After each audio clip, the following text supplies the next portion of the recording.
Shabbat Shalom, Shabbat, Shabbat, Shabbat. Par é boi, parrá é vaca, parrá adumá é traduzido geralmente por novilha vermelha, para não ficar vaca vermelha. Há muito tempo não se fala, ou talvez eu poderia até dizer que a igreja nunca falou, nem sabe da existência da parrá adumá, não é? Da novilha vermelha, que eu acho mais bonito, né? Novilha vermelha, que é tão importante no processo de salvação, no processo sacrificial, no processo, né, de salvação das nossas próprias vidas, feita por nosso Pai Celestial, inclusive para a nossa purificação e nossa salvação eterna, né? Você diria, o que isso importa para nós? Já ouvi isso, né? O que eu tenho com isso? Para que serve? Serve para muita coisa, pois com a novilha vermelha nós estamos falando também dos finais dos tempos. Né? A gente ficou ouvindo a igreja falar finais dos tempos, etc. E nem se fala da novilha vermelha, mas ela é um elemento extremamente importante nesse processo de finais dos tempos. Para que os finais dos tempos se cumpram, é necessário que todas as profecias se cumpram, não é? E as profecias falam da reconstrução do terceiro templo, uma coisa que a igreja já não dá muita importância, mas é de fundamental importância nesse processo. E para que a reconstrução do terceiro templo se cumpra, é necessário que haja o sacrifício da parrá adumá. Amém? Amém. Então ela faz parte do processo do final dos tempos. Porque muita gente diz que o relógio de Deus é a igreja, mas na verdade não é Israel. Então as coisas acontecem em Israel. Israel, por exemplo, não tinha uma terra. Voltou até a terra da sua promessa. Não toda, evidentemente, mas está Israel em Canaã. Isso é um sinal, é um processo do final, dos finais dos tempos. A reconstrução de um templo é também um processo que faz parte do final dos tempos. E, principalmente, a novilha vermelha faz parte também desse processo. Né? O templo não seria validado, vamos dizer assim, nos céus, se não tiver o sacrifício da novilha vermelha. Né? Você pode achar estranho, mas é assim que vai acontecer. Não tem como ser diferente, ninguém vai mudar, e Israel já está se preparando para isso. Inclusive tem uma história muito bonita que um americano cristão, ele sentiu no coração de criar vacas vermelhas para que um dia isso viesse a acontecer. Você acredita nisso? Deus colocou no coração dele, ele criou em Israel. Depois que fundou o Estado, etc., etc., surgiu os rabinos atrás da ovelha vermelha. E não estava encontrando no mundo, mas ficou sabendo que um americano cristão estava criando. E eles foram buscar, tem o filme quando eles chegaram lá e tudo. Interessante que nos Estados Unidos eles marcam o gado, né? E fura a orelha e põe aquele, não sei como é que chama, né? Brinco. Se chamam de brinco. Põe aquilo. Ao furar a orelha, a novilha já não pode. Né? Não sei. Só velha é brinco. Agora eu não sei o nome disso que eles põem lá para classificar o animal, acompanhar o animal. Eu não sei o que é, porque eu realmente não conheço. Mais ou menos. Aí, quando eles chegam, todas as vacas vermelhas estavam lá marcadas. Só que olha como é coisa de Deus mesmo. O cara que fazia a marcação estava doente, então ele não foi marcar as novas. E tinha, eu acho que 5 ou 6 novas, e aí ele não vendeu, ele deu as novilhas para os rabinos, e os rabinos levaram para Israel. Teve uma dificuldade muito grande de transportar dos Estados Unidos até Israel de avião, das leis, né? Mas eles, por fim, conseguiram e continua lá. E já tem uma separada já, que é sem mancha nenhuma, né? E Israel está se preparando para isso, né? Então, por que disso, né? Ela deve ser sacrificada, né? Não sei se vocês sabem, não pode ser sacrificada dentro do templo, tem que ser sacrificada fora do templo. Tem uma série de coisas que a Bíblia ensina, né? Mas para que a reconstrução do terceiro templo se cumpra, é necessário que haja o sacrifício da parrá do mar, a novilha, ou a vaca, ou bezerra vermelha, e ela deve ser queimada até as cinzas, e suas cinzas ser misturado com água pura para a purificação dos utensílios do templo, para que o templo possa ser inaugurado. Senão não vai ser. E mais, tem que pegar parte do sangue e tem que espargir 7 vezes, não 7 vezes em direção ao templo. Amém?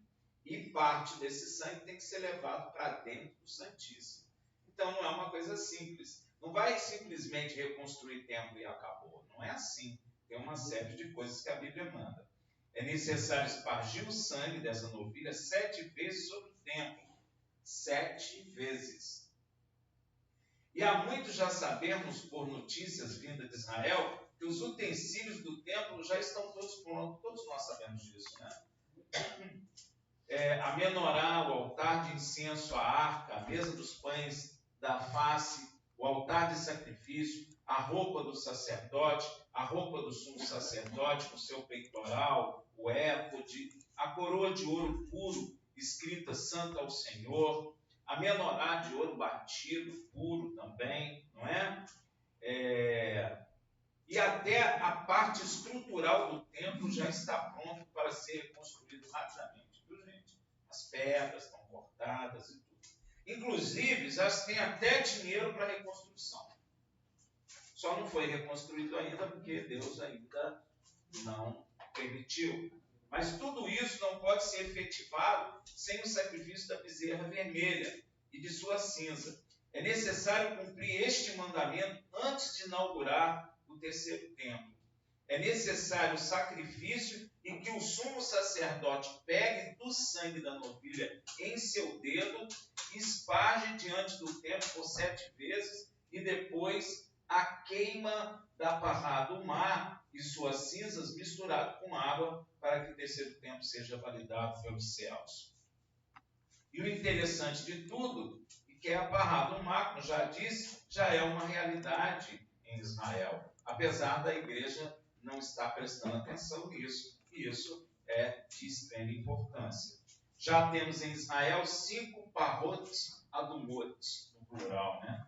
Ou seja, 5 vacas vermelhas e uma já separada para se ocorrer, vamos dizer assim, o favor divino ou a ordem divina para a reconstrução do terceiro templo, ela já seja sacrificada e o seu sangue espargida e suas cinzas sejam misturadas em água para a purificação dos utensílios do templo. Ou seja, Israel já está preparado, só falta a ordem soberana de Deus. O tema da parrá do mar está na Parashá Hukat, não é? Que a gente às vezes fala aqui. O significado de Hukat é lei de, né? Lei de alguma coisa. Huk é lei em hebraico e Hukim é o plural, leis. Eu quero te chamar a atenção, pois a palavra lei no hebraico tem várias nuances, né? Não é tão simples assim como lei em português, não é? Nós temos o mitzvot, que foi traduzido por mandamento. Nós temos o pikutim, que são os preceitos. Os mispatim, que são os juízos. E os edot, que são os testemunhos. E o termo que nos interessa hoje é hukim, que no momento é traduzido para a língua do português, em português por estatuto. Tá? Quando fala estatuto, está falando de hukim, huk, não é? Os estatutos são ordenanças divinas que regulam o comportamento e as práticas sacrificiais. Por exemplo, A lei sobre oferendas, o carbonote, no templo, incluía um diferente tipo de oferenda também. Minhá, que era a oferenda com farinha. Shelamim, que é oferenda para a paz. Hakat, pelo pecado. Hashan, pela transgressão, e aí vai. Só para não fazer confusão, a palavra Torá também tem o significado de lei. Não é instrução ou doutrina, tá bom? Então, a palavra que nós traduzimos por lei, no português lei, é lei, mas no hebraico tem outras nuances que nós precisamos prestar atenção, inclusive dentro da Torá, tá bom? Então, e a Paraxá, Rucat, está escrita lá em Números 19, de 1 a 2, que diz assim: Disse mais o Senhor a Moisés e Arão, este é o estatuto aí, ó, Ruquim, estatuto lei que o Senhor ordenou, dizendo: Diz aos filhos de Israel que te tragam uma novilha vermelha sem defeito, que não tenha mancha e sobre a qual não se tenha posto jugo nenhum. Está vendo aí, ó? O Senhor pede a Israel uma novilha, ou como você queira, vaca vermelha. Por isso em hebraico é pará adumá, né? Uma novilha completamente vermelha, sem mancha, que não tenha tido jugo sobre ela. Entrega-se na mão do sacerdote e ele a conduz para fora do arraial. Não pode ser sacrificado dentro do complexo do templo, vamos dizer assim, não é? Não pode. O sumo sacerdote sai com ela. Por isso tem que entregar na mão do sacerdote. Ele a conduz para fora do arraial e ela é imolada, morta, diante do sacerdote. Veja em Números 19, 3 a 4. Entregá-la-eis a Eleazar, o sacerdote.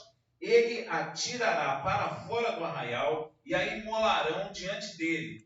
Eleazar, o sacerdote, tomará do sangue com o dedo e dele espargirá para a frente da tenda da revelação 7 vezes. Está vendo aí, ó? Vai pegar do sangue com o dedo.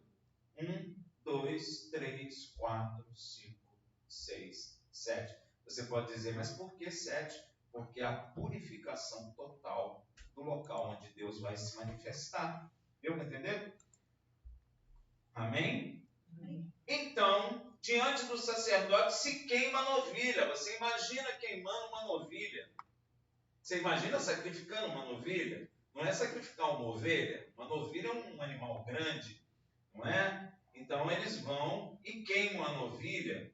Veja em Números 19, de 5 a 6. Então, à vista deles se queimará a novilha, tanto o couro e a carne, como o sangue, o excremento, tudo o interior dela. E o sacerdote, tomando pau de cedro, isopo e carmesim, os lançará no meio do fogo que queima a novilha. Então, dá um incêndio demorado, né, gente? Porque imagina, você queima a novilha toda. Todo esse serviço sacerdotal espiritual, que traz um alcance físico, era feito para purificar o templo e também quem tocasse algum morto.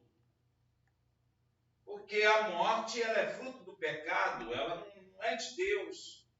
O interessante é que o sacrifício da Pará do Mar era feito, como vimos, mais fora do arraial. Este sacrifício era especial, não era igual aos outros feitos no pátio de entrada oriental do templo. Porque todo sacrifício das ovelhas, dos bodes, etc., era feito na entrada oriental, né? No Oriente, para frente do nascer do sol, mas dentro do pátio do templo.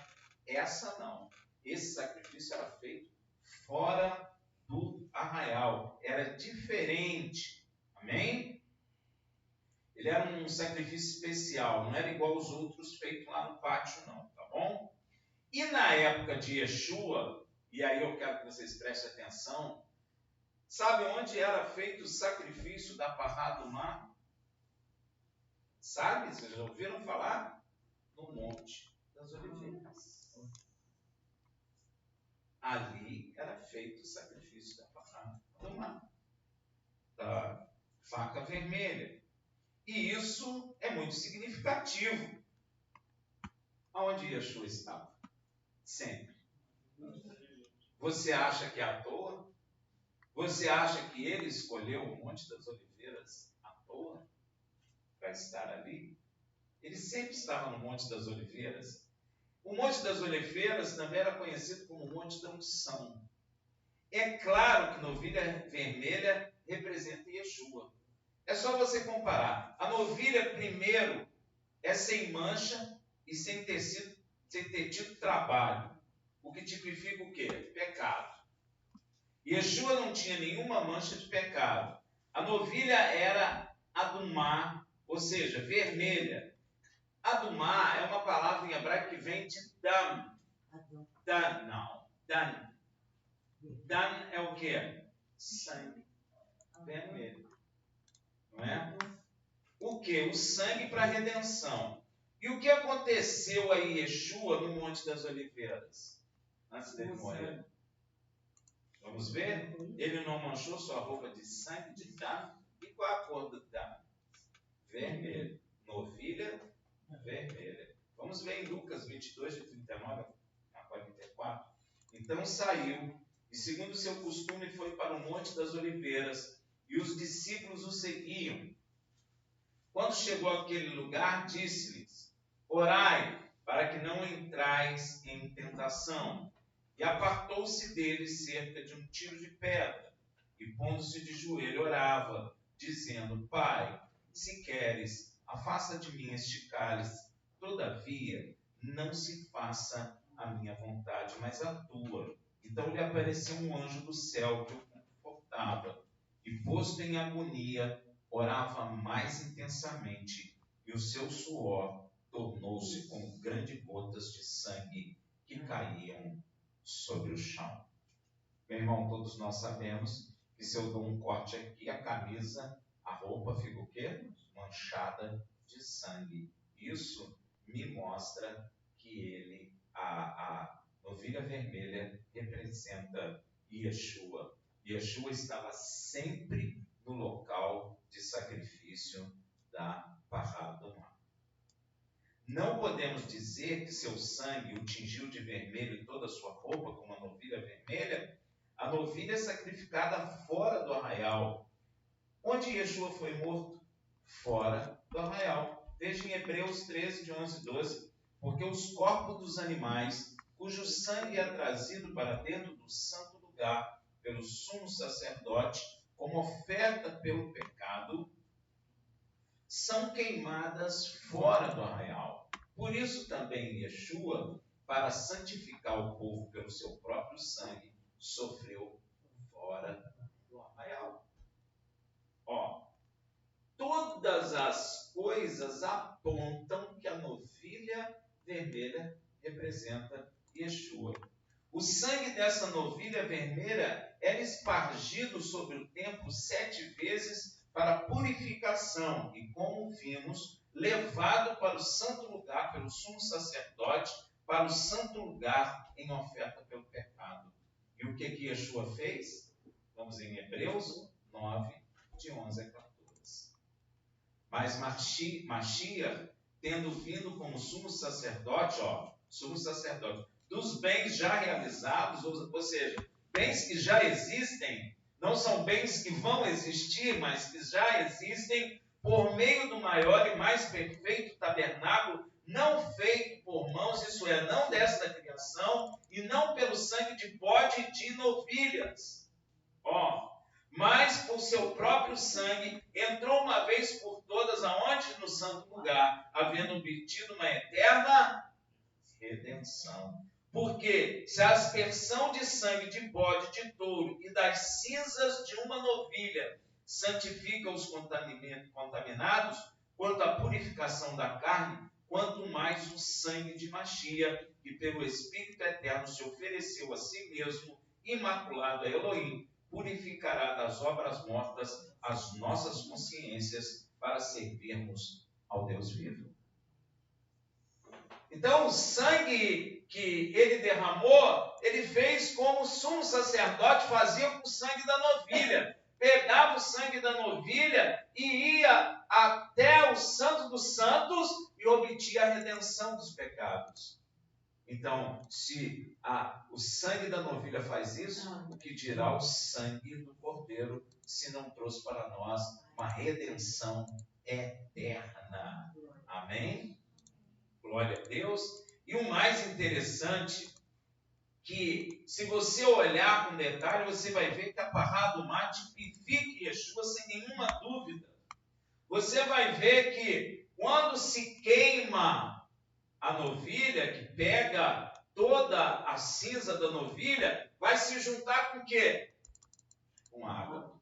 E a cinza da novilha com a água é que nos purifica da morte, do pecado. E o que Yeshua disse para aquela mulher no poço? A água que eu tenho para te dar, não é? Tu beberás e nunca mais terá sede. E quando ele morre, a cinza dele, ele chega ao Pai e pede ao Pai, o Pai derrama do Espírito sobre nós. Então, junto à morte dele, mais a água, nós somos purificados da morte. Glória a Deus. Pará do Mar é Yeshua. Agora, a grande questão que vivia no meu coração, e isso para mim, eu já até tinha falado para a Nenel, eu não sabia por quê, é porque que é uma novilha e não é um novilho. Eu nunca entendi.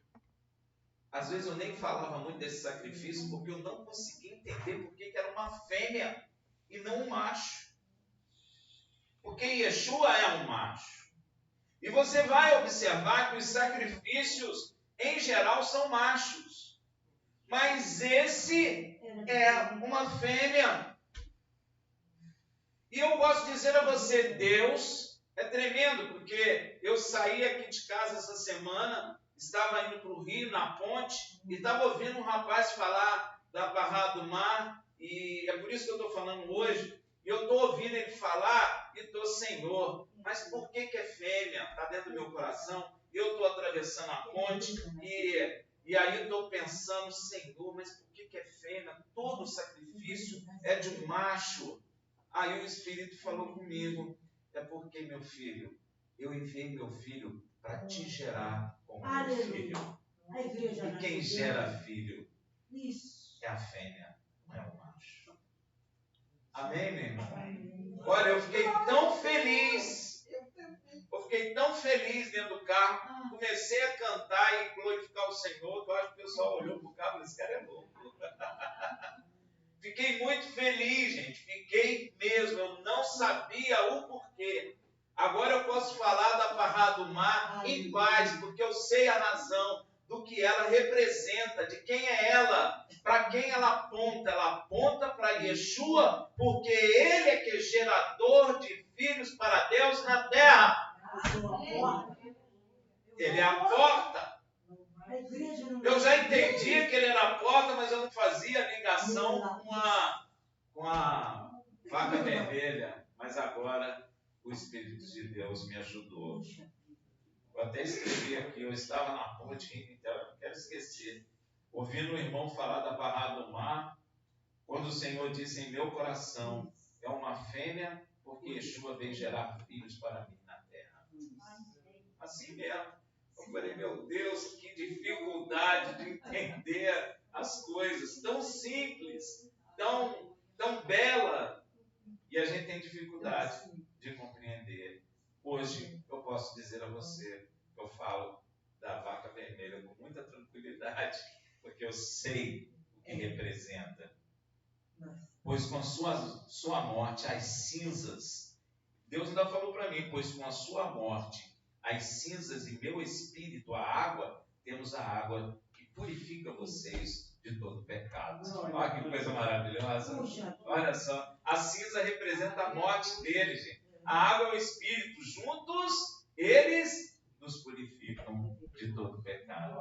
Por isso está escrito em João 1, de 12 a 13, mas a todos quanto receberam, aos que creem em seu nome, deu-lhes o poder de se tornarem filhos de Elohim, os quais não nasceram do sangue, nem da vontade da carne, nem da vontade do varão, mas de Deus. Shabbat Shalom. Aleluia.